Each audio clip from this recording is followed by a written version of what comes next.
The stage is where musicians become immortal. The lights, the roar of the crowd, the moment when sound becomes something sacred. But for 10 performers, that stage became something else entirely. It became a deathbed. These are not stories of overdoses in hotel rooms or car crashes on lonely highways. These are stories of artists who drew their final breath under the spotlight, in front of thousands of witnesses who paid for entertainment and received trauma.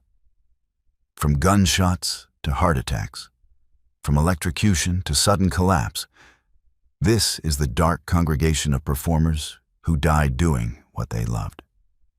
Number 1. Dimebag Darrell. We begin our descent into the darkness of the concert stage in Columbus, Ohio, at a rock club called Alrosa Villa. The date is December 8, 2004. This story is the moment the metal community lost its innocence. Darrell Lance Abbott, known to the world as Dimebag Darrell, was one of the most influential guitarists in heavy metal history. He co-founded Pantera, a band that redefined the genre with albums like Vulgar Display of Power and Cowboys from Hell. His riffs were thunderous. His solos were lightning. He was beloved not just for his talent, but for his warmth. Dimebag was known as the friendliest man in metal, a giant who hugged fans and bought rounds of drinks for strangers. But on this cold December night, a stranger came to the show with something other than admiration. To understand the horror, you have to understand the venue. Alrosa Villa was a small club, capacity around 300. Dimebag was performing with his new band, Damage Plan. Formed after Pantera's bitter breakup, the crowd was intimate. The security was minimal. The stage was low and accessible. It was the kind of place where a fan could reach out and touch the performer. And that accessibility became a death sentence. A man named Nathan Gale had driven from his home in Marysville with a 9mm Beretta pistol and a head full of delusions. Gale was a former Marine who had been discharged for mental health issues. He believed, in his fractured mind, that Pantera had stolen his identity and his music. He believed Dimebag Darrell had personally wronged him. None of it was true. It was the paranoid fantasy of a deeply sick man. But fantasy became reality when Gale walked through the front door of that club. Damage Plan had just started their set.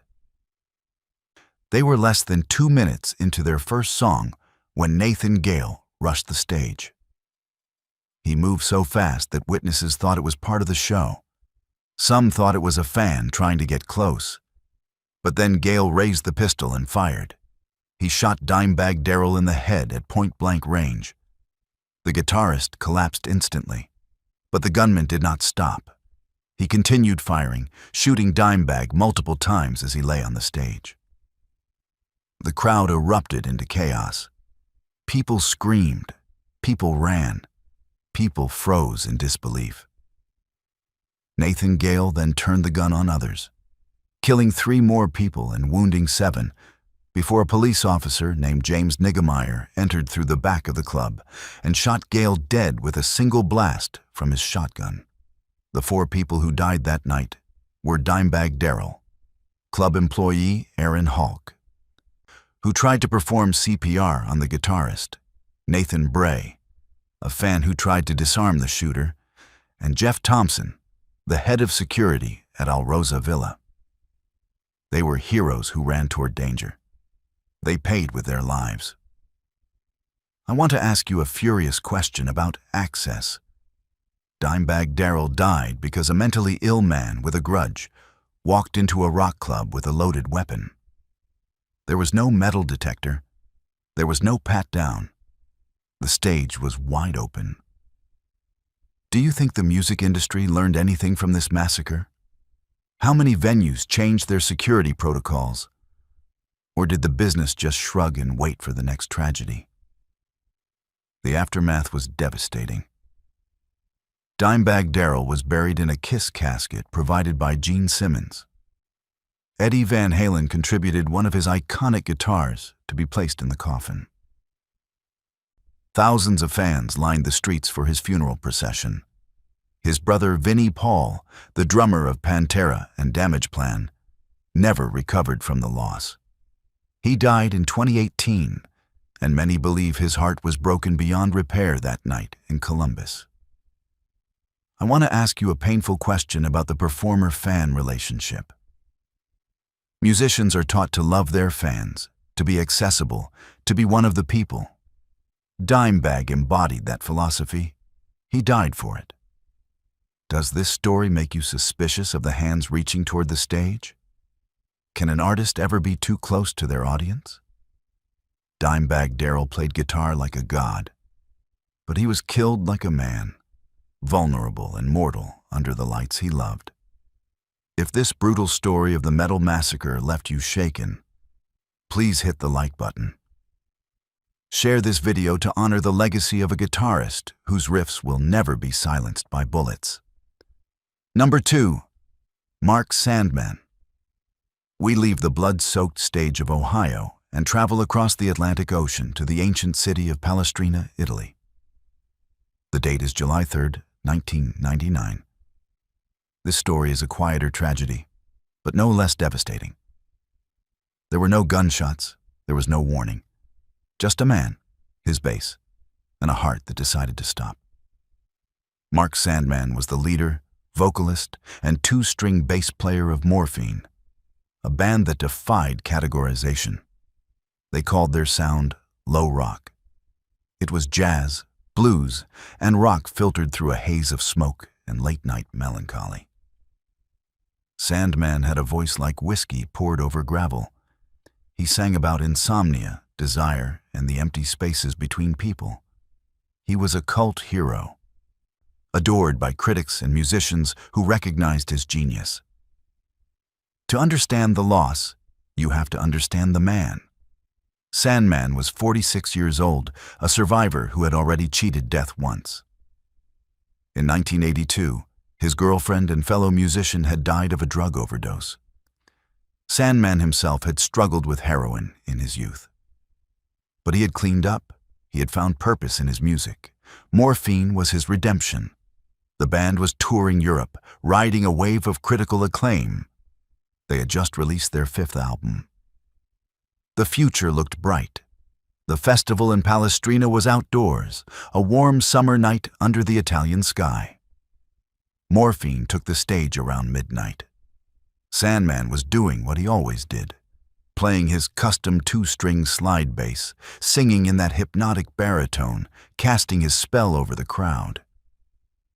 Then, during the second song, without any warning, he collapsed. At first, the audience thought it was part of the performance.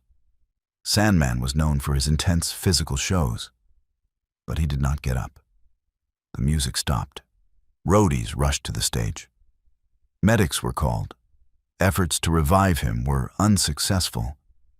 Mark Sandman was pronounced dead of a massive heart attack. He was 46 years old. I want to ask you a haunting question about sudden death. There was no violence here, no external enemy, just a heart that gave out without warning. Does this story frighten you more than the shooting?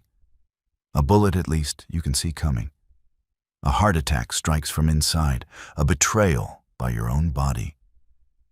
How do you prepare for an enemy that lives in your chest? The members of Morphine were shattered.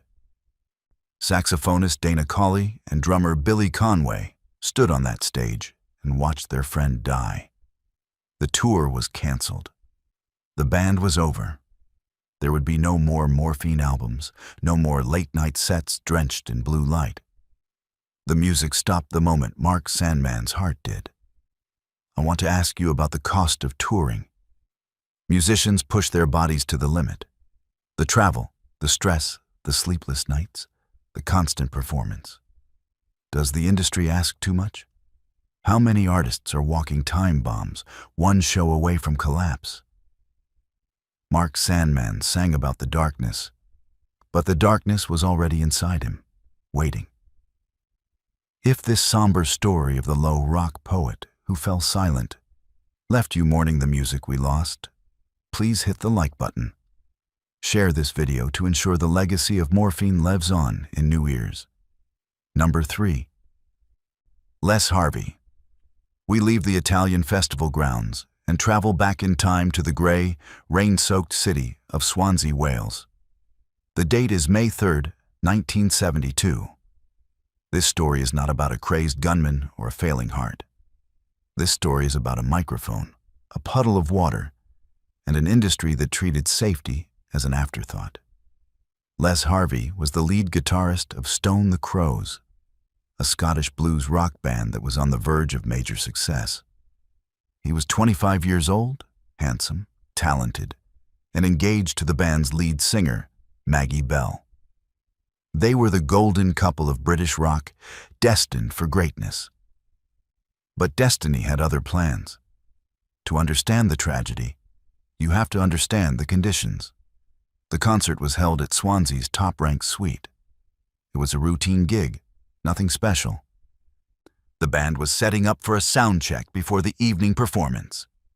The stage was wet. It had been raining, and water had pooled near the equipment. In those days, electrical safety standards at live venues were practically non-existent. Grounding was inconsistent. Equipment was old. Cables were frayed. The attitude was simple: plug it in and play. Les Harvey walked onto that wet stage, reached for his microphone, and the moment his fingers touched the metal, electricity surged through his body. The microphone was not properly grounded. The combination of the wet floor and the faulty wiring turned a simple sound check into an execution. Les Harvey was electrocuted in front of his bandmates, his fiancée, and the road crew. Efforts to resuscitate him failed. He was pronounced dead at the hospital.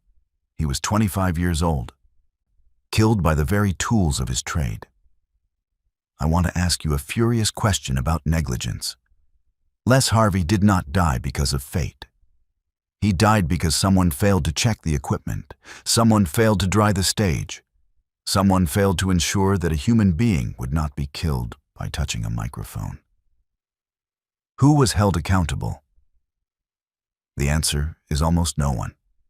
There were no major lawsuits. There were no sweeping reforms. The industry shrugged, called it a tragic accident, and moved on. Does this make your blood boil? How many musicians have to die before safety becomes a priority? The impact on Stone the Crows was immediate and devastating. Maggie Bell, who had just lost the man she was going to marry, somehow found the strength to continue. The band recruited a new guitarist and finished their tour. But the heart of the group was gone. They disbanded 2 years later. Maggie Bell went on to a solo career, but she carried the weight of that day for the rest of her life. She later said that she never truly recovered from watching Les die on that stage. I want to ask you about the silence that follows tragedy. Les Harvey's death should have been a turning point. It should have sparked industry-wide changes to electrical safety. But the music business has a short memory. Venues kept using faulty equipment. Stages kept getting wet. Musicians kept dying. Does it disturb you that profit consistently outweighs protection? How many Les Harveys have there been whose names we never learned? Les Harvey played the blues, but the blues played him. He reached for a microphone and found a grave. If this infuriating story of the electrocuted guitarist left you demanding accountability, please hit the like button. Share this video so that his death is never forgotten as just another accident. Number 4. Tiny Tim. We leave the rain-soaked stages of Wales and travel to the heartland of America, to Minneapolis, Minnesota. The date is November 30th, 1996. This story is a tragedy wrapped in irony, a performer known for joy who died in the act of giving it. Tiny Tim was one of the most peculiar figures in American entertainment. Born Herbert Corey, He became famous in the 1960s for his falsetto voice, his ukulele, and his signature song, Tiptoe Through the Tulips. He was a novelty act to some, a genius to others. With his long, curly hair, his pale face, and his childlike delivery, he was impossible to ignore. He was also a man with a serious heart condition who had been told by doctors to stop performing. He did not listen. To understand the defiance, you have to understand the man. Tiny Tim lived for the stage. Without the spotlight, he felt invisible. He had experienced fame at its peak, appearing on Laugh-In and The Tonight Show, marrying his first wife on live television in front of 40 million viewers. But by the 1990s, the spotlight had dimmed. He was playing smaller venues, county fairs, and nostalgia circuits. His health was failing. He had suffered a heart attack in 1988 and another in the early 1990s. Doctors warned him that performing was killing him. The physical strain, the excitement, the elevation in heart rate, it was all too much for his damaged heart. But Tiny Tim could not stop. He was booked to perform at a gala event at the Women's Club of Minneapolis. His wife, Susan, begged him to cancel. She knew he was not well. He had been feeling weak all day, but he insisted. The show must go on. He took the stage, ukulele in hand, and began to sing his famous song. The audience smiled. They clapped along. They had no idea they were watching a man die. Midway through Tiptoe Through the Tulips, Tiny Tim's voice began to falter. His face went pale. He tried to continue, but his body was shutting down. He collapsed on the stage, still clutching his ukulele. Medical personnel rushed to help, but it was too late. Tiny Tim died of heart failure, doing the one thing that made him feel alive. I want to ask you a heartbreaking question about addiction to applause. Tiny Tim knew he was killing himself. His doctors told him. His wife told him. But he chose the stage over survival. Is that courage or foolishness? Can you blame a man for choosing to die in the light rather than fade away in the dark? How many performers share this compulsion, this need for the crowd that overrides even the instinct for self-preservation? The irony of his death is almost unbearable. He died singing a song about tiptoeing through tulips, a song about innocence and whimsy, while his heart was tearing itself apart. The audience that night went home with a memory they could never erase. They came for nostalgia. They left with trauma. I want to ask you a difficult question about the industry's role. Tiny Tim should not have been on that stage, but venues kept booking him. Agents kept scheduling shows, money kept changing hands. When a visibly ill man dies performing, is the blame his alone? Or does it belong to everyone who profited from his slow-motion suicide? Did anyone ever say no to Tiny Tim? Or did they just keep selling tickets until his heart finally quit? Susan, his wife, was devastated. She had tried to save him. She had begged him to rest. But she understood, perhaps better than anyone, that taking Tiny Tim off the stage would have been like taking the air from his lungs. He was not built to survive in silence. I want to ask you about the price of identity. Tiny Tim was not Herbert Corey.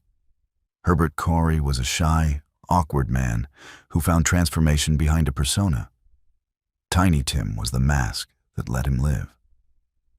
When the mask becomes more real than the man, what happens when you try to take it off?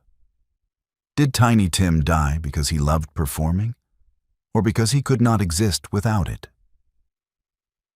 Tiny Tim sang about flowers and sunshine, but his final performance was a funeral he attended himself.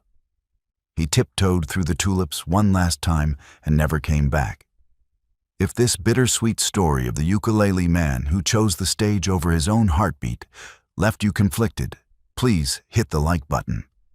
Share this video to remember a performer who gave everything, including his life, for one more song. Number 5. Nick Menza. We leave the nostalgia circuits of Minneapolis and travel to the sun-baked sprawl of Los Angeles, California, to a small club called The Baked Potato. The date is May 21st, 2016. This story is about a drummer who played with one of the biggest bands in heavy metal history, who was cast aside by the industry, and who died trying to prove he still had fire in his veins. Nick Menza was the drummer for Megadeth during their most successful era. He played on iconic albums like Rust in Peace and Countdown to Extinction. His double bass work was legendary. His fills were precise and devastating. But by 2016, Nick Menza was no longer a member of Megadeth. He had been fired twice, his relationship with bandleader Dave Mustaine had deteriorated, and he was playing small club gigs with a band called OHM, trying to rebuild a career that the industry had largely forgotten. To understand the complexity, you have to understand the man and his struggles. Menza was 51 years old and had been dealing with health issues for years. In 1998, doctors discovered a benign tumor in his knee that required surgery. There were rumors of other health problems, whispers in the metal community that Nick was not well. But Menza was a fighter. He refused to fade away. He kept playing, kept touring, kept proving that he could still deliver the thunder that had made him famous. The gig at the Baked Potato was supposed to be a small, intimate show. OHM was a progressive jazz metal fusion project, a far cry from the arena stages Menza had once commanded. But he approached it with the same intensity he brought to everything. During the third song of the set, Menza suddenly collapsed behind his drum kit. He slumped forward, sticks falling from his hands, and did not move. The other band members stopped playing. The audience sat in stunned silence. Someone called for help. Paramedics arrived and worked on him for over 30 minutes. Nick Menza was pronounced dead at the hospital. The cause was a massive heart attack, later revealed to be caused by a previously undiagnosed condition called hypertensive cardiovascular disease. I want to ask you a probing question about the disposable musician. Nick Menza gave his best years to Megadeth. He helped define their sound, and when he was no longer useful, he was discarded. The music industry chews up artists and spits them out without a second thought. Does it disturb you that a drummer who played for millions died in a club that held maybe 100 people? Is this how we treat our legends, letting them fade until they collapse in obscurity? The aftermath was marked by controversy and grief. Dave Mustaine, who had a famously contentious relationship with Menza, posted a tribute online. But many fans questioned its sincerity. There were those who pointed out that Mustaine had repeatedly denied Menza a return to Megadeth, even when the drummer had publicly campaigned for it. The metal community mourned, but there was an undercurrent of anger. Nick Menza deserved better. He deserved to die on a big stage, not in a jazz club playing for tips. I want to ask you a difficult question about second chances. Menza wanted back into Megadeth. He auditioned, he lobbied, he was denied. Now he is gone forever, and there will be no reunion, no redemption arc, no triumphant return. How often do we deny people the closure they seek until it is too late? Did Dave Mustaine lose sleep, knowing he could have given his former drummer one more moment in the sun? The medical examiner's report revealed that Menza's heart was severely enlarged, a condition that had gone undetected. He had been walking around with a time bomb in his chest, and no one knew. Or perhaps some people suspected. There were those close to him who said he had been experiencing fatigue, shortness of breath, warning signs that he ignored or dismissed. The show must go on. That phrase again. That deadly mantra that convinces musicians to ignore their bodies until their bodies give out entirely. Menza played drums like a machine, but his heart was only human. He collapsed doing what he loved, but he died in the shadows when he deserved the spotlight. If this complex story of the discarded drummer left you questioning how the industry treats its veterans, please hit the like button. Share this video so that Menza is remembered for his thunder, not his fall. Number 6. Papa Wemba. We leave the intimate clubs of Los Angeles and travel across the world to the vibrant chaos of Abidjan, Ivory Coast. The date is April 24th, 2016. This story is about a king, not a metaphorical king, but a man who was literally crowned the king of Congolese rumba, a musician so beloved that his death was witnessed by millions and sparked mourning across an entire continent.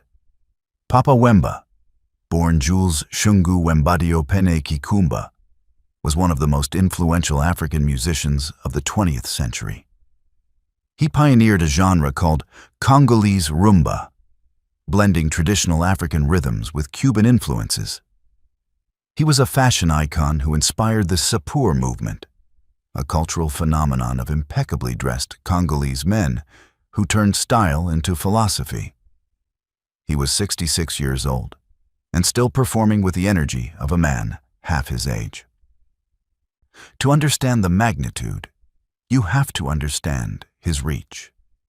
Papa Wemba was not just a musician, he was a symbol of African excellence, a man who had brought Congolese music to the world stage.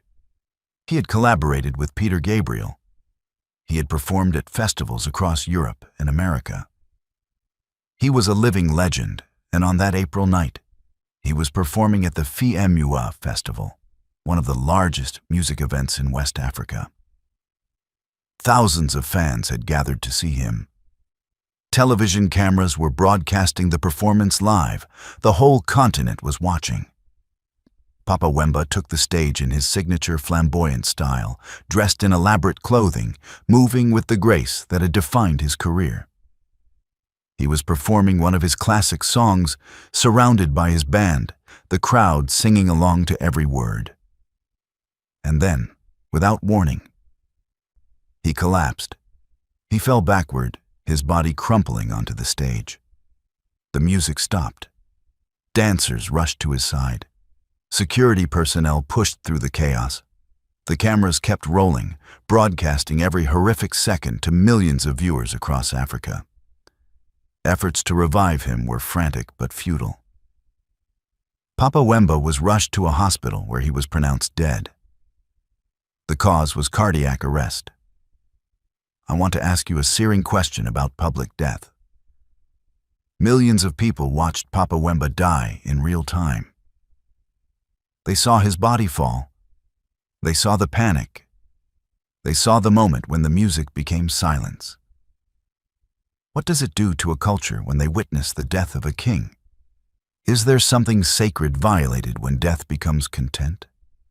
When the final breath of a legend is broadcast like entertainment? The reaction was immediate and overwhelming. The Ivory Coast declared a period of national mourning. In the Democratic Republic of Congo, his homeland, the grief was seismic. Thousands took to the streets. Radio stations played nothing but his music for days. World leaders issued condolences.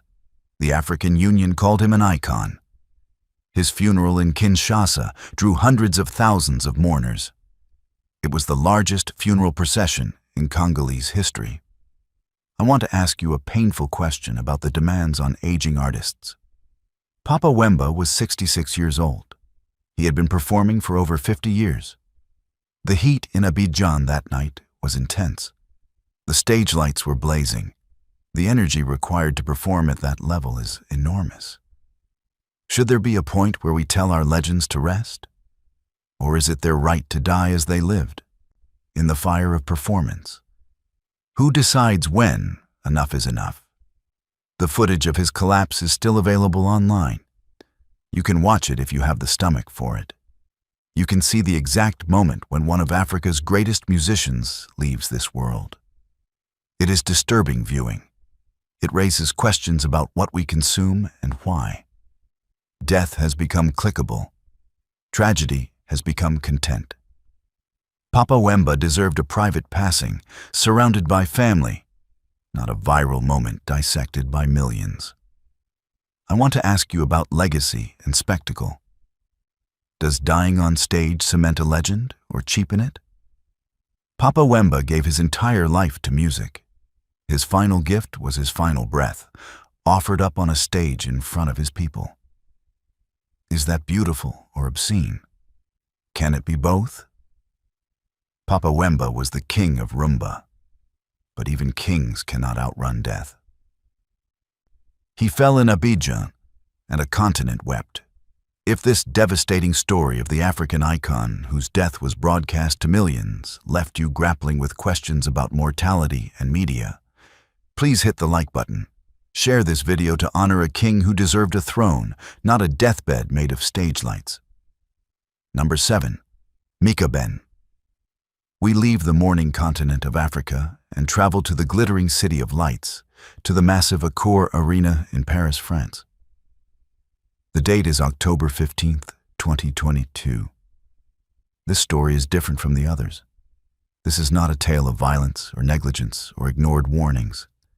This is a story about a man who seemed to know, on some level, that his time was running out.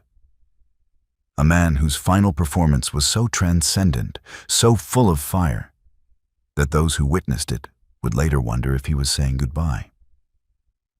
Michael Benjamin, known to the world as Mikaben, was the golden voice of Haiti. He was a singer, songwriter, and producer who had shaped the sound of Haitian compa music for over 2 decades. He was 41 years old, at the peak of his powers, and on that October night, he was performing in front of 17,000 fans at one of the most prestigious venues in Europe. To understand the weight of that night, you have to understand what Mikaben meant to his people. Haiti is a nation that has endured unimaginable suffering. Earthquakes, hurricanes, political instability, poverty, violence. Through it all, music has been the heartbeat that keeps the culture alive. And Mikaben was one of the hearts that pumped that blood. He was born in Port-au-Prince and raised in a musical family. His father was a member of the legendary band Taboo Combo. Music was not just his career.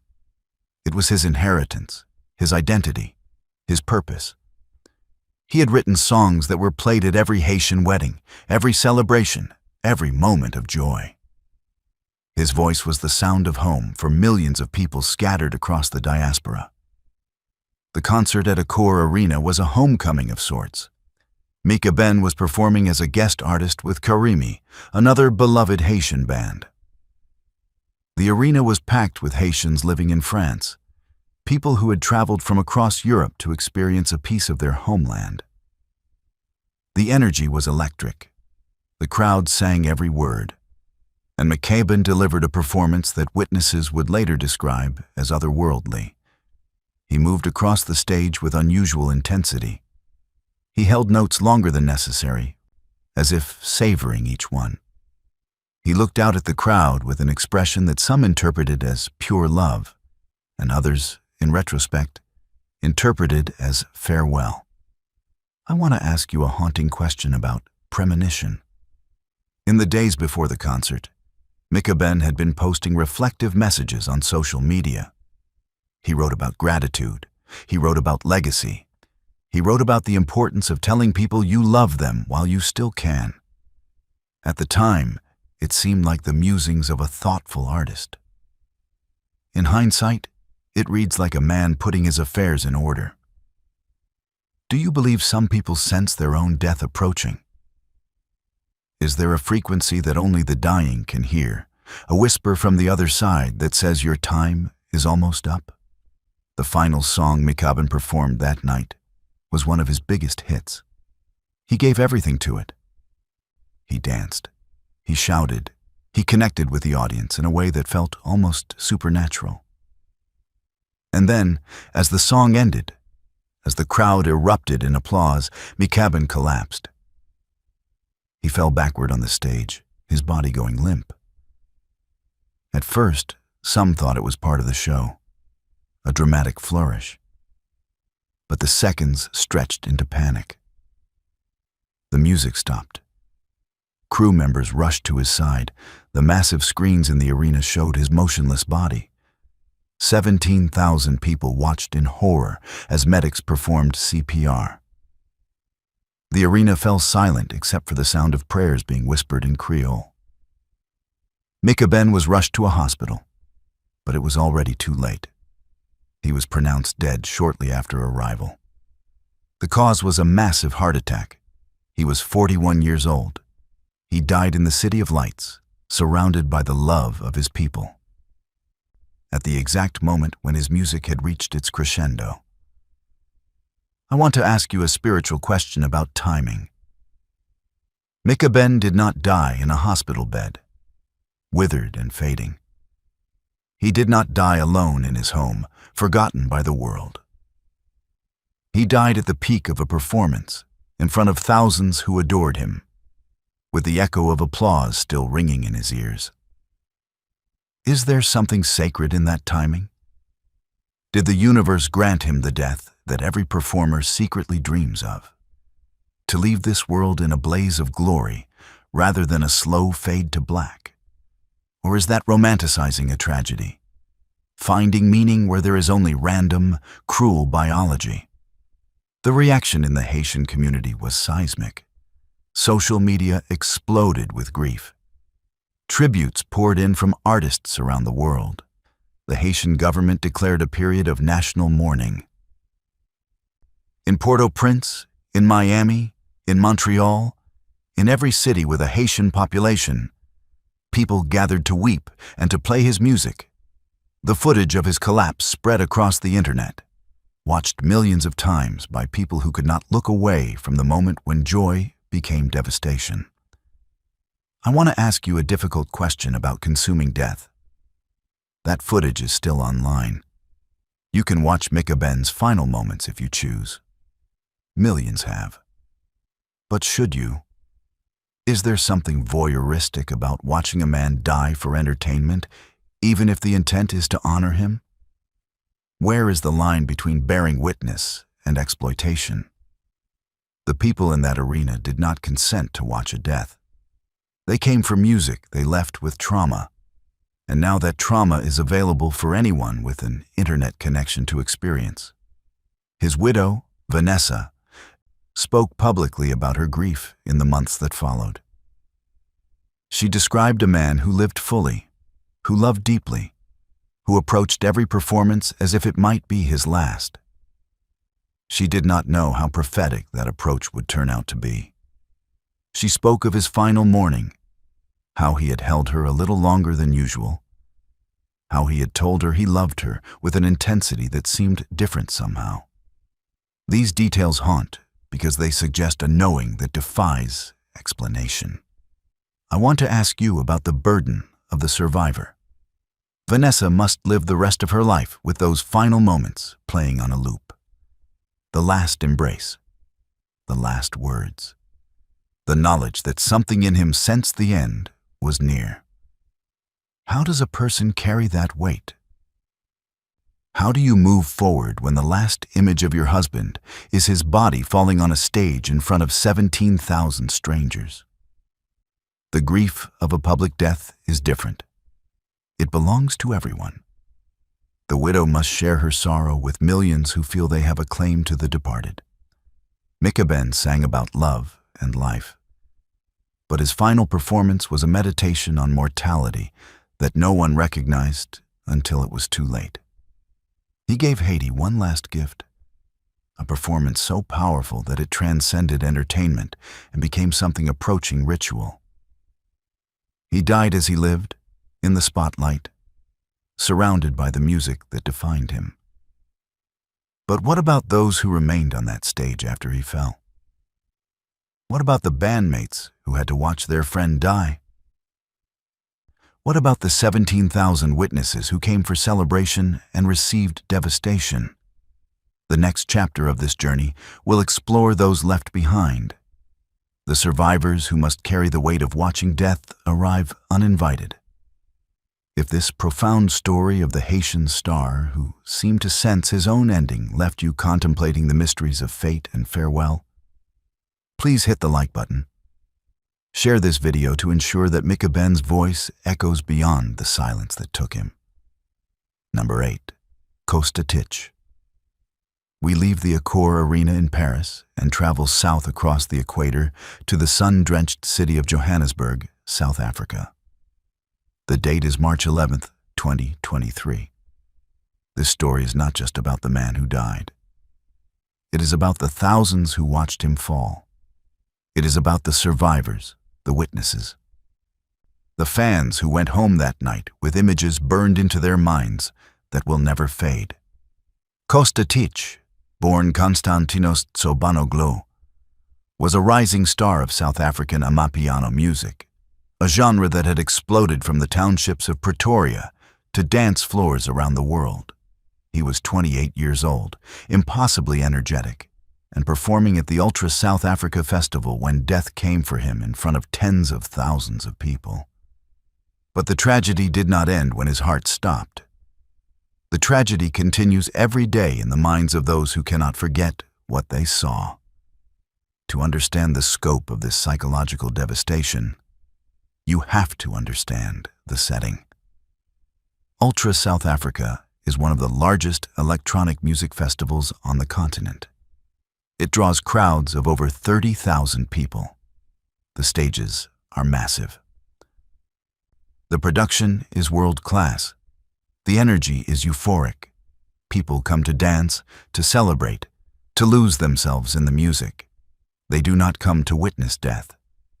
But death does not ask permission. Death does not check the guest list. Costa Titch took the stage on that Saturday afternoon. The crowd was already hyped from hours of performances. When Titch appeared, the energy multiplied. He was known for his explosive stage presence, his ability to command a crowd, his relentless movement. He bounced across the stage, he rapped, he danced, he gave everything. And then, midway through his set, he collapsed. The footage, captured by hundreds of phones, shows the moment with brutal clarity. 1 second he is performing at full intensity. The next second he is on the ground, his body seizing, his limbs contorting in ways that no living body should move. The crowd did not understand at first. Some thought it was a dance move. Some thought it was part of the show. The music continued playing for several agonizing seconds before anyone realized something was terribly wrong. Then the screaming started. I want to ask you a devastating question about mass trauma. 30,000 people were at that festival. Thousands were close enough to see Costa Titch fall. Hundreds captured it on video. Millions more watched those videos online in the hours that followed. How many people are now carrying psychological scars from that day? The human mind is not designed to process sudden death. It creates grooves in the brain, patterns of intrusive memory that replay without warning. How many people who attended Ultra South Africa that day now flinch when they hear amapiano music? How many cannot close their eyes without seeing a young man convulsing on a stage? The official cause of death remains somewhat ambiguous. Initial reports suggested a seizure, possibly epileptic in nature. Costa Titch had reportedly suffered from seizures before. He had collapsed during a performance in the past. He knew he had a condition that could strike at any moment. And yet, he kept performing. The show must go on. That phrase again.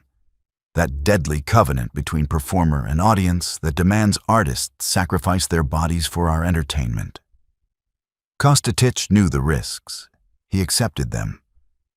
But did the audience accept the risk of watching him die? Did they consent to becoming unwilling participants in his final moments? I want to ask you a legal and ethical question about duty of care. festival organizers have a responsibility to ensure the safety of performers and attendees. If Costa Titch had a known seizure disorder, should he have been allowed to perform at such a high-intensity event? Should there have been medical personnel on stage, ready to intervene at the first sign of trouble? Or is this the price we pay for authenticity, for raw, unmediated performance? When does protection become paternalism? And when does freedom become recklessness? The aftermath in South Africa was marked by grief and confusion. The Amapiano community lost one of its brightest stars. Tributes poured in from fellow artists. But beneath the public mourning, a more private trauma was unfolding. Witnesses began sharing their experiences on social media. They described nightmares. They described flashbacks. They described an inability to enjoy live music anymore. One young woman wrote that she had been standing in the front row when Costa Titch fell. She saw his eyes. She saw the moment when he went from present to absent. She wrote that she had not been able to sleep properly since. She wrote that she felt guilty for being there, as if her presence had somehow contributed to his death. This is the irrational logic of survivor guilt. It does not make sense. It does not need to make sense. It simply destroys. The bandmates and backup dancers who were on stage with Costa Titch that day have largely remained silent. What could they possibly say? They were performing alongside their friend, feeding off his energy, celebrating the moment. And then, the moment became a nightmare. They had to stand there, helpless, as medical personnel rushed past them. They had to watch the futile attempts at resuscitation. They had to walk off that stage knowing that nothing would ever be the same. Some of them may never perform again. Some of them may never recover. The psychological toll on those closest to on-stage deaths is almost never discussed. We focus on the fallen artist. We forget the people who were standing next to them when they fell. I want to ask you a painful question about the commodification of trauma. The videos of Costa Titch's collapse spread across social media within minutes. They were shared millions of times. They were reposted on news sites. They were analyzed in slow motion by amateur investigators. His death became content. His final moments became engagement metrics. Does this disturb you? It should. We have built a digital ecosystem that incentivizes the spread of tragedy. The more shocking the footage, the more it circulates. The algorithms do not distinguish between entertainment and exploitation. They simply measure clicks. Costa Titch's death was clicked on millions of times. Someone, somewhere, made money from those clicks. How do we reckon with a system that profits from human suffering? The festival continued after Costa Titch was taken away. Other artists performed. The crowd kept dancing. This is perhaps the most surreal detail of all. A man died on that stage, and hours later, another artist stood in the same spot, playing music to the same crowd. The show must go on. But should it? Is there not something obscene about the relentless machinery of entertainment, the way it absorbs tragedy and keeps spinning? Costa Titch was carried off on a stretcher, and the beat dropped again. His body was not yet cold when the next act took the stage. I want to ask you about the impossible choice facing event organizers. Do you cancel a festival when a performer dies? Do you send 30,000 people home, many of whom did not witness the collapse? Many of whom do not yet know what happened? Or do you continue, acknowledging that the dead cannot be brought back and the living still need something to hold on to? There is no right answer. There is only the terrible calculus of mass entertainment, the weighing of grief against logistics, of respect against economics. Costa Titch danced until his body betrayed him. He gave his audience everything, including a trauma they did not ask for. The music stopped, but the screaming never did. It continues in the minds of those who were there, a silent loop of horror that plays whenever they close their eyes. If this harrowing examination of the survivors left behind by onstage death left you questioning the cost of live performance, please hit the like button. Share this video to acknowledge that tragedy does not end when the artist falls.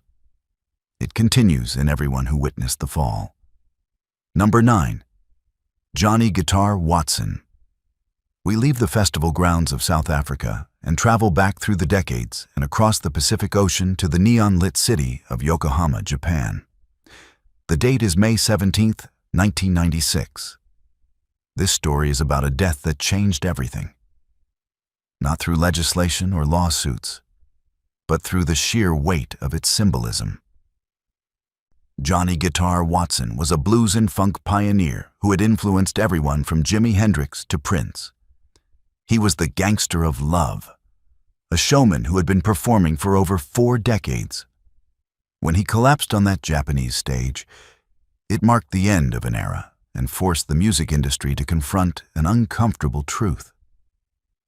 The artists who built rock and roll were getting old, and they were dying in front of us. To understand the impact, you have to understand the man and his legacy. Johnny Watson started performing in the 1950s.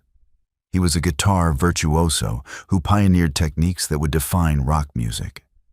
He played the guitar with his teeth before Hendrix made it famous.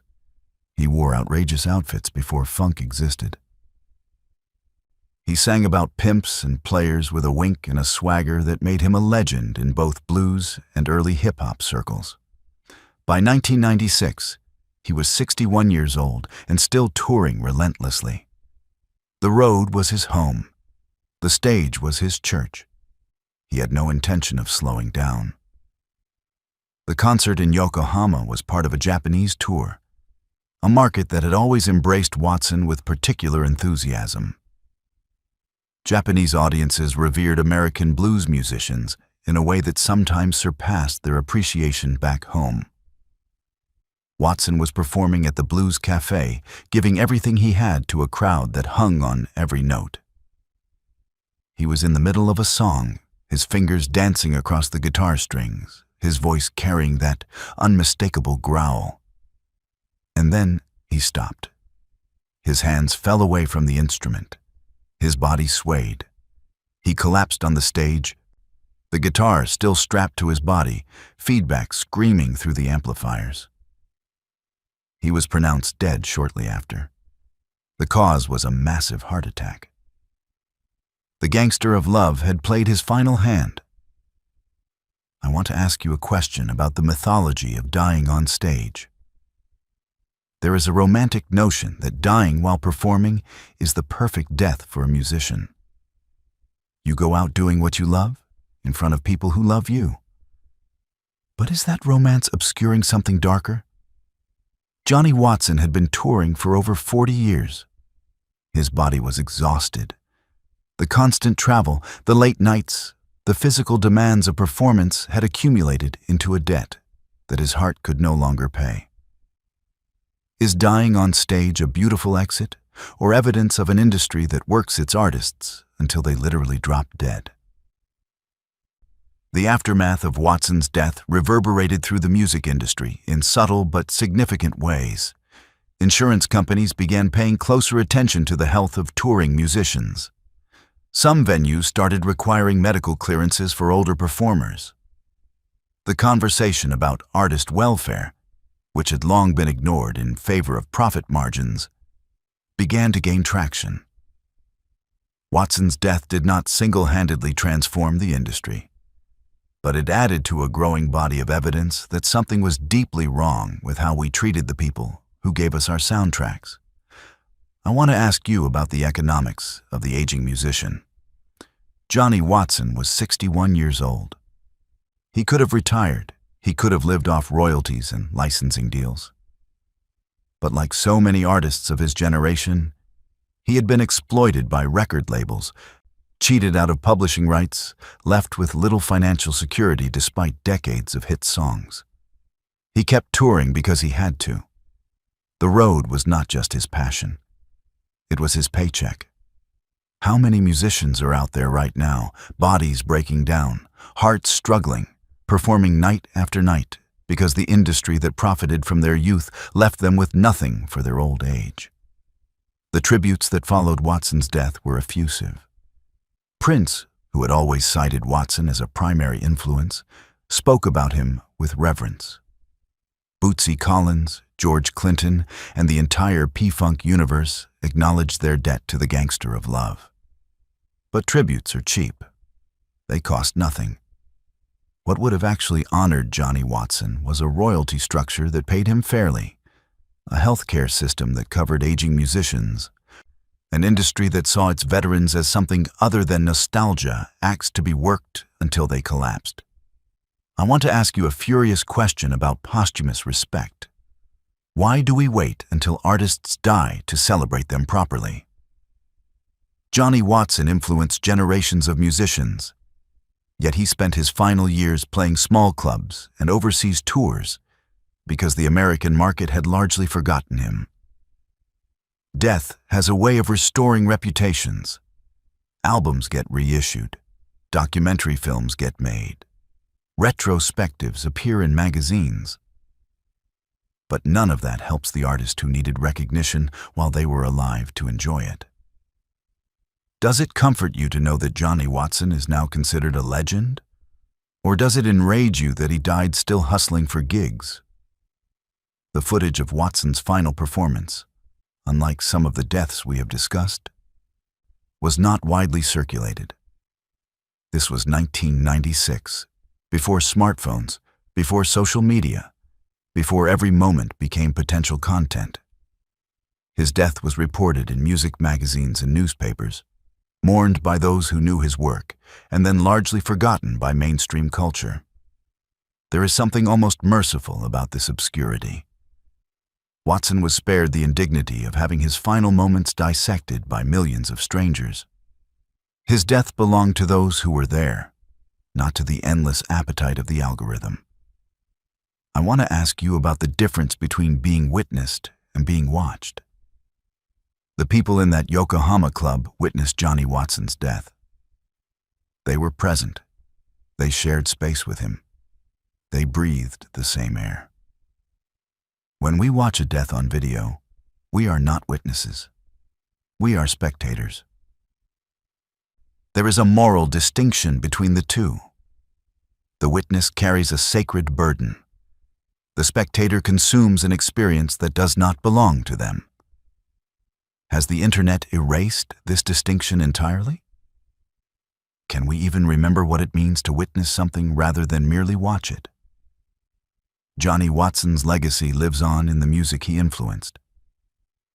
Every time you hear a Prince guitar solo, every time you hear a funk bass line that makes you move, you are hearing echoes of the gangster of love. He did not die in vain. His music propagated through generations of artists who carried his DNA into new genres and new eras. But he should not have died on that stage. He should have retired comfortably. He should have spent his final years teaching, mentoring, enjoying the fruits of his labor. Instead, he died with a guitar strapped to his body, working until the very last beat of his heart.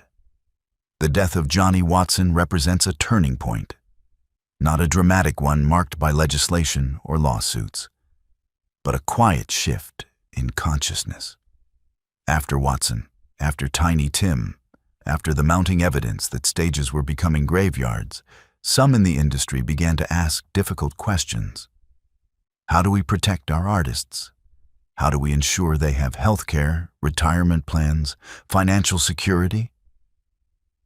The answers have been slow in coming, and many artists still fall through the cracks. But the questions themselves are a form of progress, an acknowledgement that something must change. But our final story is different. It is not about an industry failing an artist or a heart giving out without warning. It is about the strange alchemy of legacy, about how death transforms a performer from mortal to myth. As we approach the end of this journey, we must ask the ultimate question. What does it mean to die in the spotlight? Is it tragedy, or is it transcendence? Johnny Guitar Watson was the gangster of love, but even gangsters cannot cheat death. He collapsed in Yokohama with his guitar still singing, and the blues lost one of its last original voices. If this reflective story of the funk pioneer whose death exposed the industry's exploitation of its elders left you contemplating the cost of a life spent on the road, please hit the like button. Share this video to ensure that Johnny Watson is remembered not just for how he died, but for how brilliantly he lived. Number 10. Leonard Warren.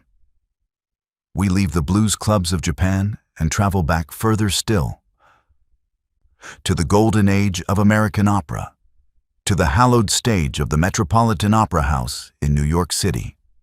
The date is March 4th, 1960. This story is the oldest in our collection, but it is also the most profound. It is not about violence or negligence or ignored warnings. It is about the terrible beauty of dying. At the exact moment of artistic triumph, of leaving this world with your voice still echoing off the rafters. Leonard Warren was the greatest American baritone of his generation. He had performed at the Met for over 2 decades. He had sung with the legends of opera. And on that March evening, he died doing what he was born to do. In the middle of an area, with thousands of people hanging on every note he would never finish. To understand the magnitude, you have to understand the setting. The Metropolitan Opera House was, and remains, one of the most prestigious stages on earth. To perform there is to stand in the footsteps of Caruso and Callas, to participate in a tradition that stretches back centuries. Leonard Warren had earned his place in that lineage through years of grueling work, through a voice that critics described as velvet wrapped around steel. He was 48 years old, at the peak of his powers, and he was performing in Verdi's La Forza del Destino, the force of destiny. Even the title seems cruel in retrospect. The opera was proceeding beautifully that night. Warren was singing the role of Don Carlo, a character consumed by vengeance and fate. He had just delivered one of the most demanding arias in the baritone repertoire. The audience was transfixed, and then, as he began his next passage, something changed. His voice faltered. His body stiffened. He fell forward onto the stage, his magnificent voice silenced mid-phrase. The orchestra stopped. The other singers froze. The audience sat in confused silence, uncertain whether this was part of the performance. It was not. Leonard Warren was dead before he hit the floor. A massive cerebral hemorrhage had struck without warning, ending one of the great voices in operatic history. I want to ask you a final question about the meaning of such a death. Leonard Warren did not fade away in a hospital bed. He did not wither from disease or decline into obscurity. He died at the peak of his art, in the middle of a phrase, surrounded by music. There is something almost mythological about such an exit, as if the gods themselves had decided to take him at his most magnificent. But mythology offers cold comfort to those left behind. His wife was in the audience that night. She watched her husband die. The other performers had to continue the opera with a different singer, their voices shaking, their hearts broken. Beauty and horror are not opposites. Sometimes they are the same thing. The audience that night did not know how to respond. Some wept. Some sat in stunned silence. Some left the opera house and never returned. They had come for art and received something far more profound, a confrontation with mortality that no composer could have scored. The reviews the next day struggled to find words. How do you critique a performance that ended in death? How do you assign stars to a tragedy? The critics eventually settled on reverence, acknowledging that they had witnessed something that transcended entertainment, something that belonged to the realm of the sacred.